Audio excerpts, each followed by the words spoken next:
बात है। एक गांव था जहां ठंड का आखिरी महीना चल रहा था। पूरा गांव घने बादलों से ढका हुआ था। सूरज भी कई दिनों से नहीं निकला था और सर्द हवाएं हड्डियों तक को जमा देने वाली थी। इस गांव में एक गरीब लकड़हारा चेतन अपनी पत्नी सीमा और बेटे राजू के साथ एक छोटी सी झोपड़ी में रहता था। चेतन दिन भर जंगल से लकड़ियां काटकर शहर में बेचता, जिससे किसी तरह उनके घर का गुजारा चलता था। लेकिन इतनी मेहनत के बावजूद उनका जीवन संघर्षों से भरा था। सीमा को अपने बेटे राजू के भविष्य की बहुत चिंता थी। वह हमेशा सोचती थी कि अगर उनकी गरीबी यूं ही बनी रही तो उनके बेटे का क्या होगा। वह चेतन से बार बार कहती, चेतन, क्या हमारा बेटा भी हमारी तरह इस गरीबी में ही जीवन बिताएगा? नहीं नहीं सीमा, ऐसा बिल्कुल नहीं होगा। हमारा बेटा, तुम देखना, हमारा बेटा राजू हमसे बहुत अच्छा जीवन बिताएगा। तुम बस थोड़ा धीरज रखो, देखना एक दिन सब कुछ ठीक हो जाएगा। चेतन, आखिर कब तक तुम मुझे यह उम्मीद दिलाते रहोगे? देखिए जी, मैं नहीं चाहती कि मेरा बेटा भी अपना जीवन हमारी तरह दूसरों की मजदूरी करके काटे। मैं अपने बच्चों को किसी की मजबूरी करने नहीं दूंगी। मैं चाहती हूँ हमारा बेटा राजू अच्छी शिक्षा ले और बहुत बड़ा आदमी बने। चेतन अपनी पत्नी सीमा की सारी बातें समझ रहा था, लेकिन वह मजबूर था। कहां से वह इतने पैसे लेकर आता। सीमा, तुम्हारी बात बिल्कुल सही है, लेकिन मैं मजबूर हूँ। कहाँ से मैं इतने सारे पैसे ले आऊं? बस यही तो मैं समझ नहीं पा रही। आखिर कब तक हम यूं ही हाथ पर हाथ रखकर बैठे रहेंगे?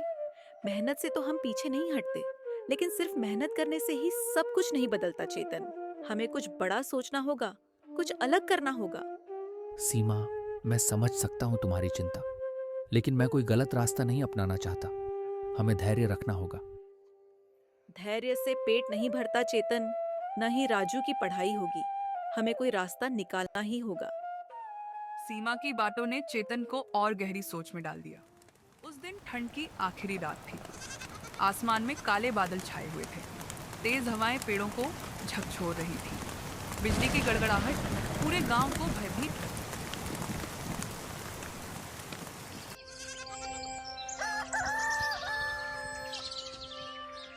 अगली सुबह जब सीमा रसोई घर में पहुंची तो देखी कि उसके घर में एक चावल का दाना तक नहीं है। यह देखकर सीमा बहुत ही उदास हो गई और उसके आंखों से आंसू झलक पड़े और भगवान से प्रार्थना करके कहने लगी, हे भगवान, ये कैसी परीक्षा ले रहे हो? मैं अपने बेटे को भूखा सोते हुए नहीं देख सकती। मेरे पति इतनी मेहनत करते हैं, फिर भी हमारे घर में अन्न का एक दाना तक नहीं बचा। मैंने कभी किसी का बुरा नहीं चाहा, फिर हमारे ही साथ ऐसा क्यों? सीमा यह सब कहकर रो रही होती है।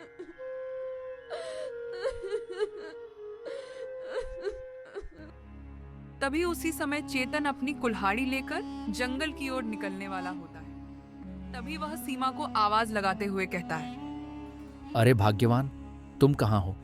मैं जंगल जा रहा हूँ लकड़ी काटने। कुछ भोजन दे दो दोपहर में खाने के लिए। फिर सीमा ने अपनी आंसू पोंछी और चेतन के पास गई और धीमी स्वर में बोली, चेतन, मैं क्या दूं? घर में कुछ भी नहीं बचा है। 2 दिन पहले बचा खुचा आटा था, वही खाकर किसी तरह गुजारा किया था। अब तो वह भी खत्म हो गया है। चेतन चुप हो गया। उसकी आंखों में बेबसी साफ झलक रही थी। उसने सोचा, इतनी मेहनत के बाद भी मैं अपने परिवार के लिए खाना तक नहीं जुटा पा रहा। आखिर मैं कैसा पति और पिता हूँ? सीमा, तुम परेशान मत हो। मैं आज जल्दी आऊंगा। कुछ ना कुछ उपाय जरूर करूंगा। इतना कहकर चेतन अपनी कुल्हाड़ी लेकर जंगल की ओर चल पड़ा। सीमा ने जब दरवाजे से झांककर अपने पति को जाते हुए देखा तो उसकी आंखों से आंसू बह निकले। और फिर जब सीमा धीरे धीरे अपने छोटे से मिट्टी के घड़े को लेकर नदी की ओर बढ़ रही थी, ठंडी हवा उसके चेहरे पर पड़ रही थी, लेकिन उसके मन में सिर्फ एक ही चिंता थी। उसके घर में आज खाने के लिए कुछ भी नहीं है। जैसे ही वह नदी किनारे पहुंची, उसने देखा कि वहां पहले से ही गांव की कुछ औरतें खड़ी थीं। अरे सीमा बहन, कैसी हो? आजकल तो तुम्हें गांव में कहीं आते जाते भी नहीं देखा, क्या बात है? अरे, क्या बताएगी ये बहन? जब घर में खाने को अनाज ही नहीं तो बाहर घूमने फिरने का शौक कहाँ से आएगा? अरे, सुना है कि तेरे घर का चूल्हा 2 दिन से नहीं जला। सच में क्या? हाँ हाँ, मुझे तो कल ही मालूम चला। बेचारा चेतन दिन भर जंगल में लकड़ियां काटता है, फिर भी घर में रोटी तक नहीं बन पाती। सीमा, तेरा आदमी तो बड़ा मेहनती है, फिर भी ऐसा क्यों हो रहा है? कहीं तेरे भाग्य ही तो फूटे नहीं है। उन औरतों का ताना सुनकर सीमा की आंखों में आंसू आ गए।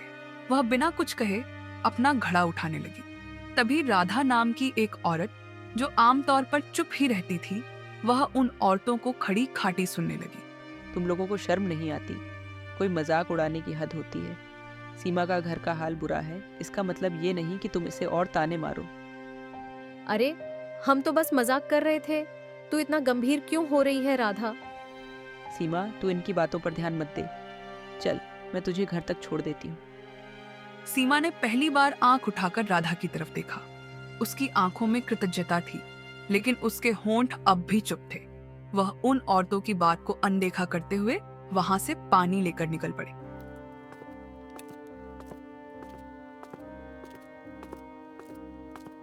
थोड़ी ही देर बाद वह दोनों जब घर पहुंचे तो सीमा ने राधा से कहा, राधा, तेरा बहुत बहुत धन्यवाद जो तूने मुझे इतना सहारा दिया।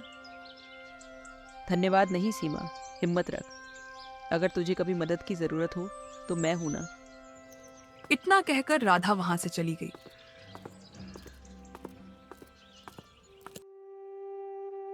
जब सीमा घर के अंदर आई तो उसने देखा कि राजू चूल्हे के पास बैठा था।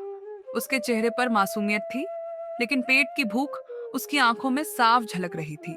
सीमा ने जैसे ही घड़ा नीचे रखा, राजू उसकी ओर देखकर बोला, माँ, खाना कब मिलेगा? मुझे बहुत तेज भूख लगी है। राजू की मासूम आवाज ने सीमा के दिल को झकझोर कर रख दिया। उसका छोटा सा बेटा भूखा था और वह उसे खाना तक नहीं दे पा रही थी। उसने अपने आंसू छुपाते हुए राजू के सिर पर हाथ फेरा और हल्की मुस्कान लाने की कोशिश की। बेटा, तेरे पापा गए हैं लकड़ी काटने। वो कुछ न कुछ जरूर लेकर आएंगे। तू बस थोड़ा सब्र कर ले। राजू ने माँ की बात मान ली, लेकिन उसकी आंखों में उम्मीद के साथ साथ भूख भी झलक रही थी। वह चूल्हे के पास बैठा रहा, मानो इंतजार कर रहा हो कि कोई चमत्कार हो जाए और खाना उसके सामने आ जाए। इधर चेतन जंगल में लकड़ियां काट रहा था, लेकिन आज उसके मन में अजीब सी बेचैनी थी। उसे बार बार सीमा और राजू की चिंता हो रही थी। वह सोच रहा था कि आखिर कब तक यह गरीबी उनका दामन थामे रखेगी। इधर राजू भी भूख से बेचैन था। शाम होने को आई, लेकिन चेतन अभी तक घर नहीं लौटा था। सीमा दरवाजे के पास बैठकर उसका इंतजार कर रही थी और राजू भूख से बिलख रहा था।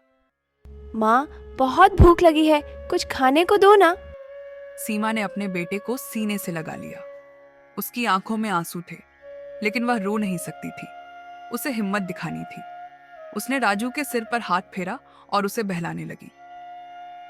बेटा, पापा आते ही होंगे, फिर हम सब मिलकर खाना खाएंगे। माँ, लेकिन आज तो तुमने चूल्हा भी नहीं जलाया।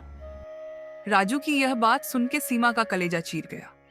सच तो यही था, घर में खाने को कुछ था ही नहीं, फिर चूल्हा कैसे जलता। वह अपने आंसू छुपाते हुए बोली, बेटा, आज हम भगवान से दुआ करेंगे कि कल का दिन अच्छा हो। चलो, तुम मेरी गोद में सो जाओ। तुम्हारे पापा आएंगे तो मैं तुमको जगा दूंगी। रात गहराती जा रही थी।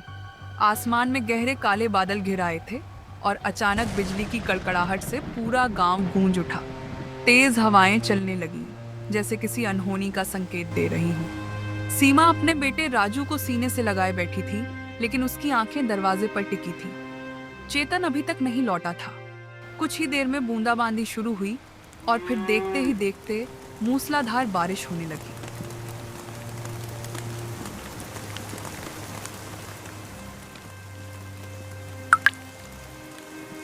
छप्पर से पानी टपकने लगा और झोपड़ी की दीवारें भीगने लगी। ठंडी हवाएं झोपड़ी के भीतर तक घुस आईं, जिससे राजू सिहर उठा। माँ, बहुत ठंड लग रही है। सीमा ने उसे अपनी ऊनी चादर में लपेट लिया, लेकिन उसके मन में चिंता का सागर हिलोरे मार रहा था। हे भगवान, चेतन इस बारिश में कहाँ होगा? वह भीग तो नहीं रहा होगा? कहीं उसे कुछ हो तो नहीं गया?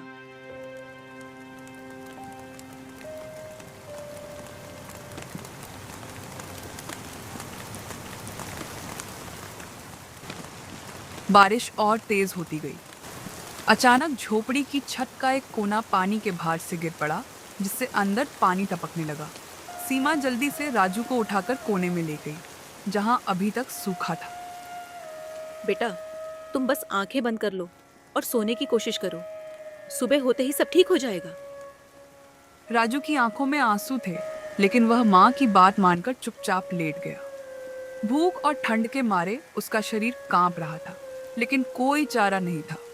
सीमा ने खुद को भी संभालने की कोशिश की, लेकिन उसकी आंखों से आंसू बह निकले। इधर चेतन भी जंगल में फंस गया था। जब वह लकड़ियां काट रहा था, तभी अचानक बारिश शुरू हो गई थी। उसने भागने की कोशिश की, लेकिन चारों तरफ घना जंगल और अंधेरा था। पगडंडी कीचड़ में तब्दील हो गई थी, जिससे उसके पैर बार बार फिसल रहे थे।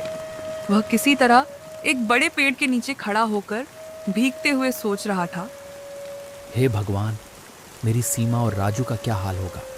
वे भूखे भी हैं और अब ये बारिश भी। मैं कैसे घर पहुंचूं? तेज हवा से पेड़ की टहनियां टूटकर गिरने लगी। चेतन को लग रहा था कि अगर वह जल्द ही यहाँ से नहीं निकला तो कोई बड़ा हादसा हो सकता है। लेकिन घुप अंधेरे और बारिश ने उसकी राह मुश्किल कर दी थी। गांव में भी स्थिति खराब होती जा रही थी। कई झोपड़ियां गिरने लगी थीं और पानी गलियों में बहने लगा था। सीमा की झोपड़ी में भी पानी भरने लगा, जिससे वह और राजू सिकुड़कर एक कोने में बैठ गए। भूख, ठंड और भय के कारण राजू की आंखें भारी हो गई और वह माँ की गोद में ही सो गया। हे भगवान, मेरे पति को सही सलामत घर पहुंचा दो और मेरे बेटे को भूखा मत सुलाओ। माँ, पापा अभी तक क्यों नहीं आए? मुझे बहुत भूख लगी है। बेटा, बस थोड़ी देर और, पापा आते ही होंगे, फिर हम सब मिलकर खाना खाएंगे। लेकिन माँ, तुमने आज चूल्हा भी नहीं जलाया। पापा जब आएंगे तो क्या पकाओगी? बेटा, भगवान बहुत दयालु हैं, वो हमें भूखा नहीं सुलाएंगे। सीमा यह सब कह ही रही थी, तभी अचानक बारिश का पानी तेजी से अंदर आने लगता है। राजू डरकर सीमा से चिपक जाता है। माँ, ये क्या हुआ? हमारी झोपड़ी टूट रही है क्या? कुछ नहीं बेटा, बस छत थोड़ी कमजोर हो गई थी। तू डर मत। इधर जंगल में चेतन बारिश के वजह से फंसा हुआ था। रास्ता पूरी तरह कीचड़ में बदल गया था। बिजली बार बार चमक रही थी। चेतन एक बड़े पेड़ के नीचे खड़ा है। ठंड से कांप रहा था। कपड़े पूरी तरह भीग चुके थे। वह मन ही मन भगवान को याद करते हुए बोला, हे भगवान, ये कैसी आफत आ गई। मैं घर कैसे पहुंचूंगा? सीमा सही कहती थी, मेहनत से पेट नहीं भरता। मेरे बेटे ने पूरा दिन कुछ नहीं खाया और अब ये बारिश भी। अगर मैं उसे खाना नहीं दे पाया तो मैं कैसा पिता हूँ? नहीं, मैं हार नहीं मान सकता। मुझे हर हाल में घर पहुंचना होगा। मेरा बेटा भूखा है। मेरी सीमा मेरा इंतजार कर रही होगी। इधर गांव में सीमा परेशान बैठी हुई थी और राजू गोद में भूख से तड़प रहा था। बाहर बारिश का शोर और बढ़ ही जा रहा था। तभी अचानक दरवाजे पर किसी के खटखटाने की आवाज आती है। इतनी बारिश में कौन हो सकता है? सीमा डरते हुए जब दरवाजा खोलती तो बाहर उसकी पड़ोसन राधा खड़ी थी। वह पूरी तरह भीगी हुई थी और उसके हाथ में एक कपड़े में लिपटी हुई पोटली थी। सीमा, सुना है कि आज तेरे घर का चूल्हा नहीं जला। कुछ खाने को नहीं है ना? हाँ राधा, घर में अन्न का एक दाना भी नहीं है। राजू पूरा दिन भूखा रहा, अब तो वह मुझसे कुछ पूछता भी नहीं। मैं जानती थी, इसीलिए ये थोड़े से चावल और दाल लाई हूँ। जल्दी से इसे बना ले, राजू को खाना खिला दे। राधा का इतना प्यार देखकर सीमा की आंखों से आंसू आ गए। वह जल्दी से पोटली लेती है और राधा को धन्यवाद देते हुए बोलती है, राधा, तू सच में भगवान का रूप है। मैं तेरा यह एहसान कभी नहीं भूलूंगी। एहसान मत बोल बहन, तूने भी कई बार मेरी मदद की है। चल, अब जल्दी से खाना बना, चेतन भी आता ही होगा। फिर सीमा तुरंत चूल्हा जलाने की कोशिश करती है, लेकिन लकड़ियां गीली हो चुकी थी, जिसके कारण चूल्हे में आग नहीं पकड़ रही थी। हे भगवान, अब ये लकड़ियां गीली हो गई, आग कैसे जलेगी? रुक सीमा, 1 मिनट। मेरे घर में सूखी लकड़ियां रखी हैं, मैं अभी लेकर आती हूँ। राधा जल्दी से अपने घर जाती है और सूखी लकड़ियां लाकर सीमा को देती है। फिर सीमा जल्दी से चूल्हा जलाती है और चावल दाल पकाने लगती है। इधर चेतन गांव की ओर दौड़ता हुआ आ रहा था। वह पूरी तरह कीचड़ में सना हुआ, लेकिन आंखों में अपने परिवार के लिए चिंता साफ झलक रही थी।